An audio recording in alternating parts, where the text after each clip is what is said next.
Coucou tout le monde, je suis très contente de vous retrouver aujourd'hui dans une nouvelle vidéo et on se retrouve pour un énorme point lecture. J'ai beaucoup de retard dans mes points lecture, donc je vais essayer de vous présenter tout ça de manière assez rapide pour pas que la vidéo dure 1 heure. J'ai envie d'être assez concise, donc je vais essayer. Ça a été vraiment les montagnes russes au niveau de la lecture ces derniers temps parce que j'ai lu des choses très très bonnes. Vous allez voir, il y a une claque, il y a de très bonnes lectures. Mais j'ai vraiment lu des livres qui m'ont nettement moins plu et qui m'ont causé une petite panne de lecture à un moment. Heureusement maintenant, je suis de nouveau dans un très bon rythme de lecture, mais voilà, ça a été assez fluctuant. Tout d'abord, je vous parlerai de Miguel de Thierry Jonquet. Puis, je vous dirai ce que j'ai pensé de Jeu de dupes de Nietzsche French. Ensuite, je passerai au manuscrit proscrit de Nourjahn de Cecilia Correa. Puis, je vous donnerai mon avis sur Dans la neige de Dania Kukafka. Ensuite, je vous dirai ce que j'ai pensé de Monsieur Mercedes de Stephen King. On fera un petit crochet par Le silence de la mer de Vercors, même si je ne l'ai pas terminé. Et on terminera cette vidéo avec Dans son silence d'Alex Michaelides. On commence tout de suite avec Miguel de Thierry Jonquet. C'est un livre qui avait été un coup de cœur pour Séverine de la chaîne Il est bien ce livre et dont Isabelle de la chaîne Isa Natural Tales avait également parlé. Et c'est vrai que je me fie assez aux avis de ces deux booktubeuses. Donc je me le suis procuré d'occasion. Vous pouvez voir que la couverture est complètement pliée en deux, mais ça n'a pas beaucoup d'importance parce que j'ai adoré le contenu de ce livre que j'ai trouvé très très bon. C'est très difficile de résumer cette histoire parce que en fait elle se construit un petit peu sous la forme d'un puzzle, c'est-à-dire que au début, dans les premières pages, on comprend pas très bien ce qui se passe en fait dans l'histoire. Il faut vraiment s'accommoder et commencer à comprendre les personnages pour commencer à comprendre l'histoire. Donc au début, c'est un petit peu perturbant. Si je devais vous faire un résumé, je vous dirais simplement qu'au début, on est avec un homme et une femme, et la femme est prisonnière entre guillemets de l'homme. On voit qu'elle n'a pas toutes ses libertés, mais quand même qu'elle a le droit de sortir de temps en temps. Et au fur et à mesure, on découvre vraiment pourquoi. On suit également d'autres personnages, mais c'est un livre tellement court que j'ai pas du tout envie d'en dire trop parce que tout le mystère réside là-dedans, forcément. L'écriture de Thierry Jonquet est vraiment percutante. J'ai trouvé la construction en puzzle hyper intéressante parce qu'on a les informations au fur et à mesure. Et à la fin, on arrive à la conclusion et on se dit, ben oui, évidemment, c'est ça la conclusion, ça paraît logique à ce moment-là. J'ai vraiment beaucoup aimé, je trouvais qu'il y avait une tension extrêmement forte pendant tout le roman, bien qu'il soit très très court. Mais vraiment, je me suis attachée à ce roman. D'ailleurs, pour la petj'ai anecdote, le jour où je le lisais, j'avais pas mal de choses à faire, je devais absolument travailler pour l'école. J'ai tout repoussé parce que je devais terminer ce bouquin, donc vraiment, j'ai été captivée. J'ai trouvé qu'il était très très très très bon.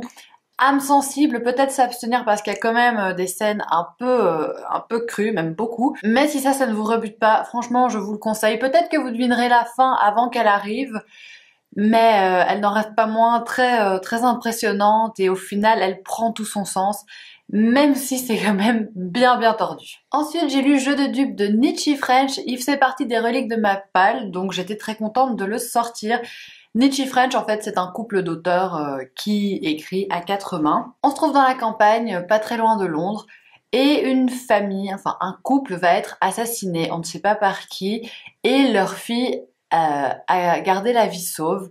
Donc leur fille n'a pas été tuée dans le massacre, et leur fille va être en fait confiée à une psychiatre qui vient directement de Londres, qui vient de s'installer dans cette petite bourgade, et qui va s'occuper de cette adolescente qui a échappé au crime qui a coûté la vie à ses parents. C'est du thriller classique, c'est du thriller sympa, n'en attendez pas non plus quelque chose de complètement éblouissant, c'est pas ce que vous aurez en lisant ce livre, mais j'ai quand même passé un bon moment de lecture.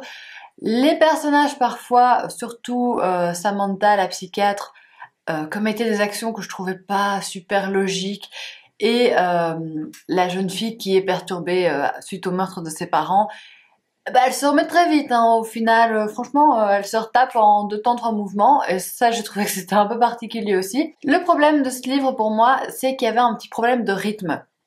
C'est-à-dire que c'était assez rythmé et les 100 dernières pages étaient beaucoup trop longues, parce qu'on comprend ce qui s'est passé plus ou moins 100 pages avant la fin, et puis ça traîne sans réelle raison, j'ai trouvé. Mais c'était un thriller sympa, honnêtement, moi j'aime toujours lire un Nietzsche French. Je trouve que c'est plutôt des valeurs assez sûres. Vous rentrez dans l'histoire très facilement en fait. Ça se lit très bien. J'ai pas grand chose à en dire en fait. Si vous avez déjà lu un Niji Friend, je pense que vous voyez vraiment l'ambiance dans laquelle on plonge. C'est pas le meilleur, clairement. J'ai préféré par exemple Dans la peau de Niji French qui pour moi était vraiment très très bon. Et d'ailleurs il y a une nouvelle couverture actuellement pour ce livre parce que cette couverture-ci est vraiment pas très belle. Donc voilà, c'était sympa, ça casse pas trois pattes à un canard. La révélation arrive un peu trop tôt, mais la révélation est quand même intéressante. On la comprend petit à petit en fait, et une fois qu'on y arrive, on se dit ah ben oui c'est ça en fait.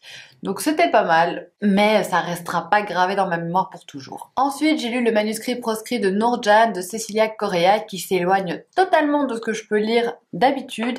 Ici on se retrouve au 19e siècle et on suit Judith qui est une jeune femme de la bonne société et elle part en Inde avec son oncle pour étudier un petit peu la faune et la flore là-bas. Elle arrive en Inde et au final on va très peu voir la faune et la flore parce que ça tourne en romance. Judith va découvrir par hasard un manuscrit qui a des pouvoirs magiques. J'ai pas aimé ce livre. Franchement, j'ai pas trop aimé ce livre. Je crois que je suis pas du tout le public cible. Je lis jamais de romance, mais alors toutes les scènes érotiques m'ont fait lever les yeux au ciel. Honnêtement, c'était un petit peu pénible. Chaque fois, je me disais, bah, allez, enfin, c'est tout le temps la même chose, quoi. C'était tout le temps la même chose. Toutes les scènes érotiques se répétaient, se répétaient, se répétaient. Je me disais, bon, quand est-ce qu'on passe à autre chose? Au final, la nature, les paysages, les villes, ne comptez pas sur ce livre pour vous les décrire. C'est pas du tout ce que vous aurez. En plus, ça prend en place dans une ville fictive, ce qui est un peu dommage à mon sens. Je trouve qu'on aurait pu insérer ça dans une vraie ville indienne. Ça aurait été intéressant. Et moi, je m'étais dit au début, ben, franchement, les 50 premières pages, j'ai été contente. Je me disais, ah ben cool, on est avec une héroïne féministe, parce que c'est quand même une femme au milieu de plein d'hommes. C'est pas habituel qu'une femme, à cette époque-là, vienne d'Angleterre sur le bateau pour étudier les animaux et la flore en Inde. Donc je me disais, c'est vraiment cool. Elle se laisse pas marcher sur les pieds, etc. Mais au final, Judith, elle devient un peu un cliché d'elle-même. Et puis, ça reste quand même un personnage un peu fragile qu'il faut protéger dans le livre. Et c'est tout le temps elle qui amène les problèmes. Donc, c'est-à-dire que toutes ses actions sont des problèmes. Chaque fois, il y a un truc qui va pas, ben c'est à cause de Judith, en fait. Donc, c'est un peu le boulet de la bande, cette petite Judith. Le livre m'a laissé un petit peu... Franchement, j'étais contente de le terminer. Et la fin est ridicule pour moi. Mais vraiment ridicule. Enfin, vous savez que j'ai pas l'habitude de descendre un livre, hein, mais là, à la fin, je me suis dit, est-ce que c'est une plaisanterie? J'aimais bien ce que l'auteur avait amené, et puis on a l'épilogue, et je me suis fait, mais non, allez, c'est pas vrai. Et si, bingo! Donc, ça a pas du tout été une franche réussite pour moi. Je me rends bien compte que je dois peut-être rester plus dans mes genres de prédilection qui me déçoivent moins. Voilà, ça plaira sans doute à d'autres, hein, mais moi je suis passée à côté. Après cette déception, j'avais envie d'aller vers du thriller et donc j'ai pris Dans la neige de Dania Kukafka en me disant bah, du thriller c'est cool, ça va un petit peu me rebooster après cette lecture pas terrible. Donc je l'ai reçu de la part des éditions Sonatine. Oh, j'ai été tellement déçue par ce livre, vraiment, là je sais pas, ça doit faire 2 semaines que je l'ai lu, il m'est sorti de la tête complètement. Pour ce qui est de l'histoire, en fait, on est dans une petite ville du Colorado et une jeune fille de 15 ans ou 16 ans, je sais plus, qui s'appelle Lucinda, est retrouvée morte dans la neige, elle a été assassinée. Et nous, on va suivre 3 personnages, leur perception, comment eux, ils voient les choses, quel rapport ils avaient avec Lucinda, etc. Donc on suit un jeune garçon très timide qui était un petit peu obsédé par cette fille, qui la suivait, qui l'espionnait tout le temps.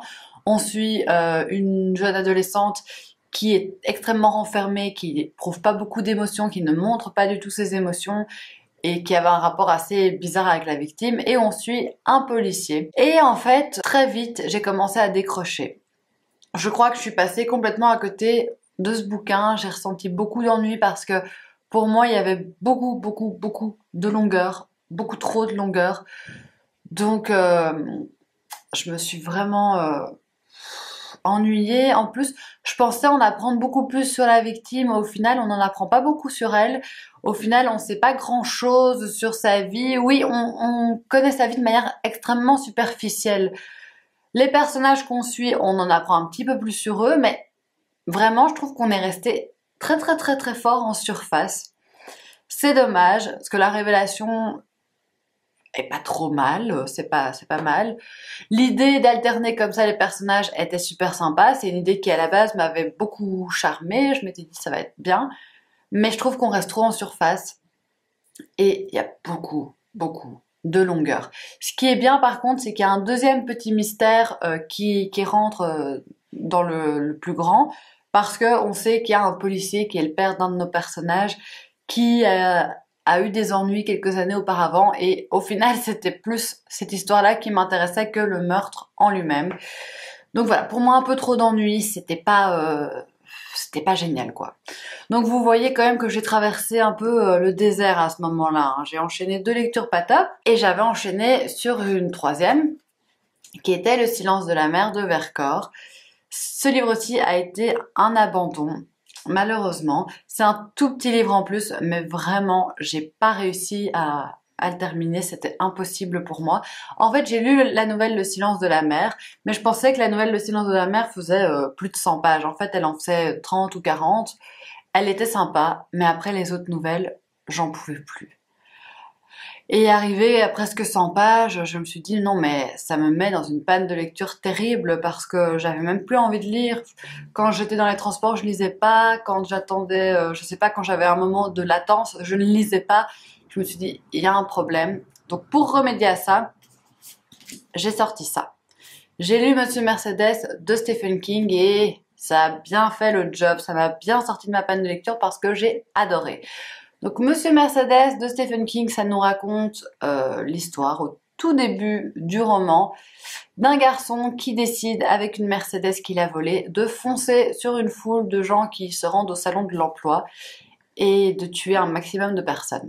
Et après ça, nous, on va suivre un policier à la retraite qui va recevoir en fait une lettre de ce fameux Monsieur Mercedes. Et on suit en parallèle le tueur aussi dans sa vie, et c'est ça que j'ai trouvé génial.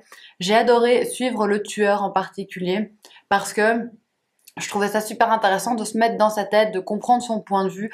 Trop souvent, on essaye de trouver qui est ce tueur. Ici, on le sait d'emblée, mais ça gâche en rien le plaisir de lecture, vraiment en rien.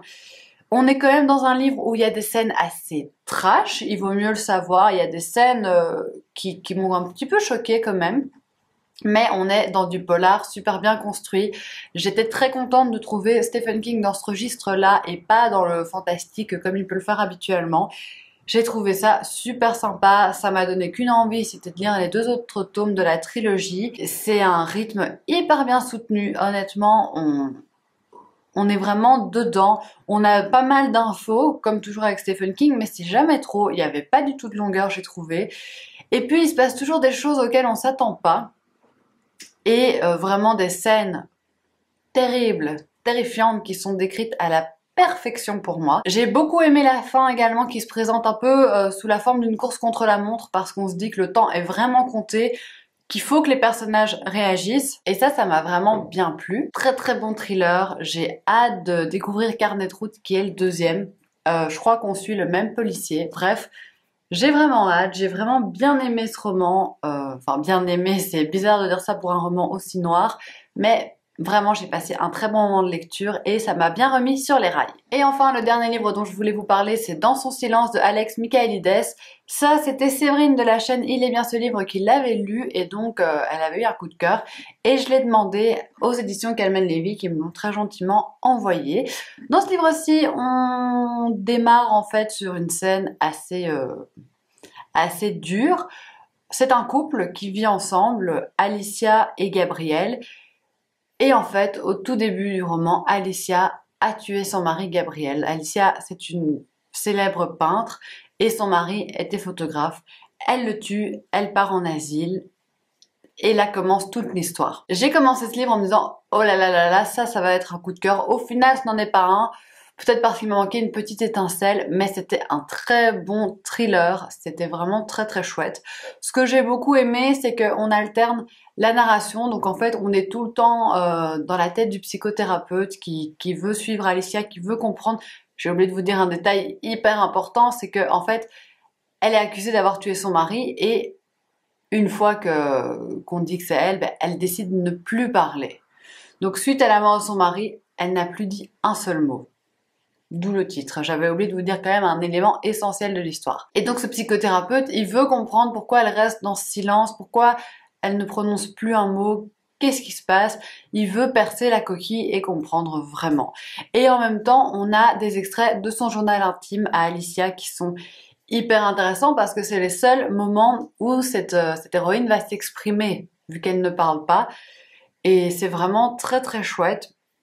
En parallèle, on suit la vie du psychothérapeute, sa vie privée. Bref, c'est un livre qui a su me séduire, c'est un livre que j'ai dévoré, je l'ai vraiment englouti, impossible de m'arrêter. Une fois que je l'ai commencé, je l'ai dévoré. Je l'ai lu super super vite parce que tout simplement, je l'ai trouvé très fluide, c'est très agréable à lire. L'écriture, elle est pas compliquée, on se lance, on y va et puis on a envie de savoir qu'est-ce qui s'est passé. Est-ce qu'Alicia a tué son mari ou pas, parce que c'est tellement reconnu comme vrai, tout le monde dit bah oui, elle l'a tué, mais au final, est-ce que c'est vrai? C'est vraiment tout l'enjeu de ce livre, aussi de comprendre pourquoi elle ne parle pas. J'ai trouvé que c'était très bien construit, que c'était très bien amené. La révélation est vraiment pas mal. Je l'avais pas du tout deviné, mais quand on a commencé à dire le tout début de cette révélation, je me suis dit ah, c'est ça. Et puis ils ont tout expliqué, effectivement, c'était ça. Franchement, j'ai beaucoup aimé cette révélation. J'ai vraiment trouvé qu'elle était hyper surprenante et tout à fait à la hauteur du roman. J'ai beaucoup aimé également suivre l'ambiance de l'asile psychiatrique parce que c'est un univers très particulier, hein. Je trouve qu'on aurait pu aller encore un peu plus loin. On a juste une autre femme qui ressort de cet asile dont on parle assez régulièrement, mais les autres femmes sont vraiment passées sous silence. Peut-être qu'on aurait pu les faire plus s'exprimer. Cette autre femme qui est mise en lumière est assez intéressante aussi, mais voilà, ça manquait justement un peu de cette folie de l'asile psychiatrique, je trouve. Peut-être aussi que c'est dû au fait qu'Alicia s'isole pas mal des autres personnes qui sont internées. Mais bref, si vous cherchez un bon thriller qui se passe dans un asile, un bon thriller psychologique, je vous le recommande chaudement. Et c'est tout pour cette vidéo, j'espère vraiment qu'elle vous aura plu. N'hésitez pas à me dire si vous avez lu un de ces livres, ce que vous êtes en train de lire en ce moment, et on se retrouve très bientôt dans une prochaine vidéo. Gros bisous!